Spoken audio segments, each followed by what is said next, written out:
India news Haryana, अपनी बोली अपना चैनल।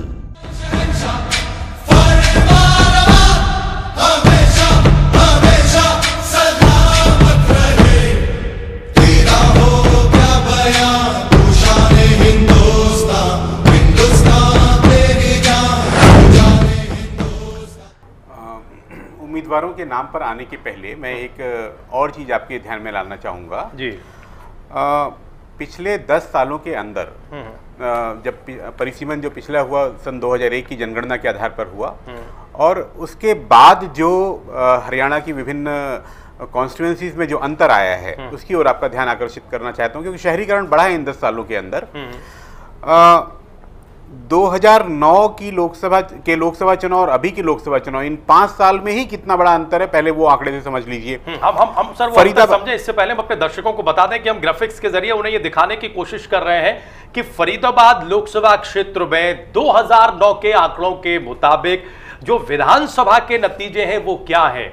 जो लाल रंग हमारे दर्शक देख रहे हैं वो 4 सीटें कांग्रेस के खाते में है। हरा रंग जो उन्हें दिखाई दे रहा है वो 2 सीटें इंडियन नेशनल लोक दल के खाते में है। एक जो भगवा रंग दिखाई दे रहा है वो बीजेपी के पास है और 2 सीटें एक तरह से निर्दलियों के पास है। यहां हम ये कह सकते हैं 9 हलकों का गणित फरीदाबाद में क्या बन रहा है। और अवतार सिंह भड़ाना कांग्रेस पार्टी के मौजूदा सांसद हैं जो यहां से कांग्रेस की टिकट पर चुनाव मैदान में है। और तिगांव विधानसभा क्षेत्र में बीजेपी के जो विधायक थे कृष्णपाल गुर्जर, वो यहां इस वक्त लोकसभा क्षेत्र में बीजेपी हजका की टिकट पर चुनाव मैदान में है। ये विधानसभा क्षेत्र की यानी विधानसभा की तस्वीर है। सर अब आप अपनी बात करें। राजीव, जो 2 निर्दलीय हैं उनमें से एक पंडित शिवचरण लाल शर्मा जो फरीदाबाद एनआईटी के विधायक हैं जी, वो राज्य सरकार में शामिल हैं। यानी वो कांग्रेस का कोटा मान लीजिए 4 से बढ़ के 5 हो जाता है। एक वो बात ध्यान में लाना चाहूंगा जी। दूसरा, अंबाला में 2009 में 12,64,000 वोटर थे और 2014 में 16,92,000 हैं। फरीदाबाद में तब 11,03,00,000 वोटर थे 5 साल पहले और आज 17,40,000 वोटर हैं। गुड़गांव में 12,44,000 से बढ़ के 18,44,000। गुड़गांव में 6 लाख बढ़े इन 5 साल में और फरीदाबाद में लगभग 6.5 लाख, 6,37,000। वो 58% राइज है 5 साल में। 2009 से अभी 2009 से 2014 केवल। और यदि 2001 से यदि आप देखते तो और बड़ा अंतर दिखता वो। ठीक है, जब अगला परिसीमन होगा तब ये इस सीट की शक्ल और अधिक बदल रही होगी। लेकिन इस चुनाव में भी जो नया वोटर है, जो 6 लाख नए वोटर हैं, वो सब वहीं से 18 साल के हो गए और बढ़ गए वोटर लिस्ट में आगे। वैसा नहीं है। दरअसल गुड़गांव और फरीदाबाद इंडस्ट्रियलाइज सेंटर्स हैं और बाहरी क्षेत्रों से, अन्य प्रांतों से भी कुछ हरियाणा के लोग होंगे, लेकिन अन्य प्रांतों से भी बड़ी संख्या में लोग इन 5 सालों में वहां आकर के बसे हैं और उनके वोट हैं। तो जो जातीय समीकरण जो अब तक रहे हैं, शायद इन दोनों निर्वाचन क्षेत्रों में उससे कुछ अलग किस्म की वोटिंग होनी होगी। ये बाहर से आए हुए लोग यूपी से हो सकते हैं, कुछ अन्य प्रांतों के भी हो सकते हैं, राजस्थान के हो सकते हैं, यानी गुड़गांव में राजस्थान साइड के हो सकते हैं और इस तरफ फरीदाबाद में यूपी साइड के लोग अधिक हो सकते हैं। यानी इनका वोटिंग पैटर्न चेंज हो सकता है। आप ये कह रहे हैं कि जिस परंपरागत वोट बैंक की बात हम कर रहे हैं और जितना आंकड़ा इन 5 सालों में बढ़ा है, ये बढ़ा हुआ आंकड़ा डिसाइसिव फैक्टर साबित हो सकता है इन चुनावों में। जी हाँ, बिल्कुल, मैं यही कहना चाह रहा हूं कि और ये मेजर डिसाइसिव फैक्टर हो सकता है, क्योंकि आपको इनकी जाति का पता नहीं होगा जिसके आधार पे आप आकलन करते होंगे। इनमें अधिकांश नॉन गुजर होंगे जो इस क्षेत्र के गुजर कैरेक्टर को बदल रहे होंगे और इन्हीं पर भाजपा और आम आदमी पार्टी और कांग्रेस भी, यदि उसका माहौल ठीक रहा होता तो उनकी निगाह होती। क्योंकि कांग्रेस के खिलाफ माहौल देश भर में है, उसका असर हरियाणा में और इस क्षेत्र में भी पड़ना स्वाभाविक है। तो ये जो नए वोटर हैं जो गैर फरीदाबादी हैं, गैर हरियाणा के हैं, उनका रुझान किस तरफ हो रहा होगा। भाजपा और आम आदमी पार्टी इन दो में उनको अपने लिए दोनों पार्टियां उनमें अपना समर्थन तलाश रही होंगी। और यदि माहौल, जैसा कि पैनल पे बैठे हुए दोनों मित्रों ने कहा, कृष्णपाल गुर्जर, मैं कहता हूं पहले दिन से वो विजेता माने जा रहे हैं वहां पर।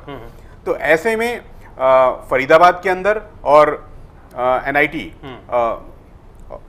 यानी जो क्षेत्र, जिन क्षेत्रों में अधिक वोटर बढ़े हुए हैं, वो वोटर जो हैं वो शायद निर्णायक होंगे और उनका भाजपा की तरफ बढ़ा हुआ झुकाव यानी बढ़े हुए वोटर की भूमिका इस वक्त सबसे ज्यादा महत्वपूर्ण है आपके मुताबिक। मनमोहन जी, आप अनुज जी के इस तर्क को किस तरह से देख रहे हैं? परंपरागत वोट बैंक को थोड़ा हम अलग भी कर दें कुछ देर के लिए, तो पिछले 5 सालों में जो बढ़ा हुआ आंकड़ा है, क्या उसका रुख सबसे ज्यादा महत्वपूर्ण होगा? वो गुर्जर को जिताने में, वो भड़ाना की बढ़त को आगे बढ़ाने में, वो आम आदमी पार्टी के खाते में कितना जाता है, क्या यही चीजें डिसाइड करेंगी कि फरीदाबाद से विजेता कौन होगा? देखिए, बात ये है कि जो लोग नए वोटर हैं वो आमतौर पर बिहार के हैं, उत्तर प्रदेश के हैं और एक चंक जो है वो उड़ीसा का भी है, जो वहाँ पर इंडस्ट्रियल कारखाने हैं। और सर, इन तीनों राज्यों में इनेलो वगैरह नहीं है, तो वो इनेलो को नहीं जानते होंगे यहाँ पर, मान लीजिए ना। अच्छा, तो इसलिए उस राज का जो उनके दिमाग पर है प्रभाव, वो असर पड़ेगा। और मुझे लगता है कि ये जो अनुज जी ने कहा है वो एक मेजर फैक्टर है जो कि हम लोग भी कई बार इग्नोर करते हैं। हम लोग भी ज्यादातर परंपरागत वोट बैंक की तरफ ही देखते हैं। हम अजय जी के पास चलेंगे। अजय जी, इस तर्क से आप कितना सहमत हैं फरीदाबाद लोकसभा क्षेत्र के मामले में? क्योंकि यहाँ जो बढ़ा हुआ वोट है वो थोड़ा ज्यादा है बाकी कॉन्स्टिट्यूएंसी के इलाके में, क्या ये हवा का रुख तय कर सकता है? एक और दूसरा, चूंकि बड़ी दिलचस्प स्थिति है, यहां इंडियन नेशनल लोकदल ने एक नया प्रयोग किया है। आर.के. आनंद यहां से, जो सुप्रीम कोर्ट के सीनियर एडवोकेट हैं, वो चुनाव मैदान में है। पुरुषोत्तम डागर आम आदमी पार्टी से है, दिल्ली एनसीआर का इलाका है। ये माना जाता है कि दिल्ली जितना प्रभाव न हो आम आदमी पार्टी का, लेकिन फिर भी फरीदाबाद के कुछ इलाके में, चूंकि ये शहरी इलाका है, आम आदमी पार्टी का प्रभाव है। वो अकेले जाट कैंडिडेट है। आर.के. आनंद के साथ अगर परंपरागत तौर पर हम देखें, अगर इनेलो की वजह से जाट वहां जाता है और पंजाबी वोट उन्हें मिलता है, तो उनकी स्थिति भी वहां ठीक ठाक ही हो जाती है। कृष्णपाल गुर्जर समुदाय से आते हैं, मोदी की लहर पर सवार हैं, लिहाजा वो तो दावेदार माने ही जा रहे हैं। ये जो पूरी खिचड़ी पक रही है, इसमें कौन कहां सेट होने जा रहा है? और जो बात अनुज जी कह रहे हैं सर कि ये जो बढ़ा हुआ वोटर है, ये किस तरफ जाना पसंद करेगा?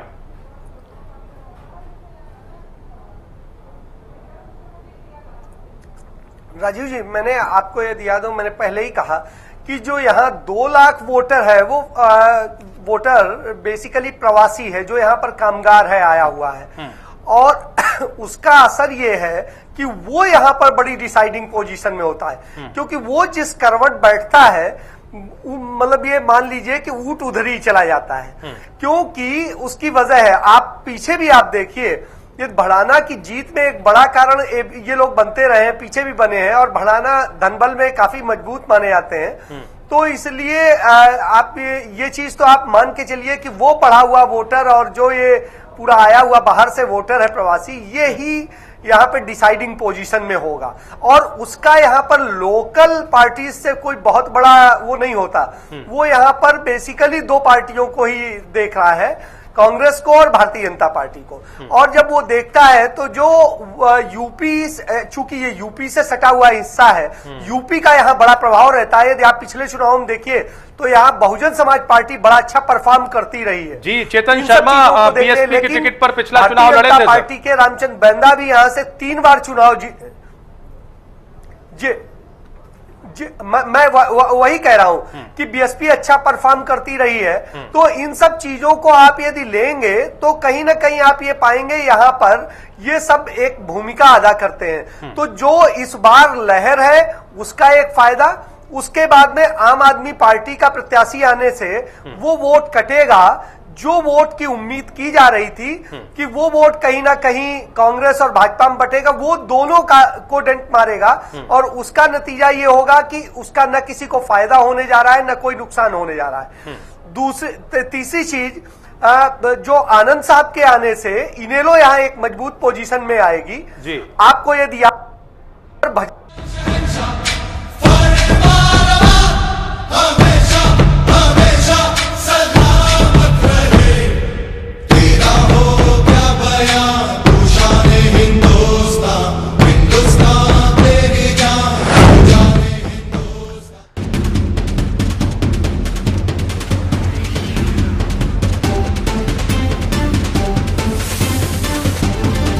इंडिया न्यूज हरियाणा, अपनी बोली अपना चैनल।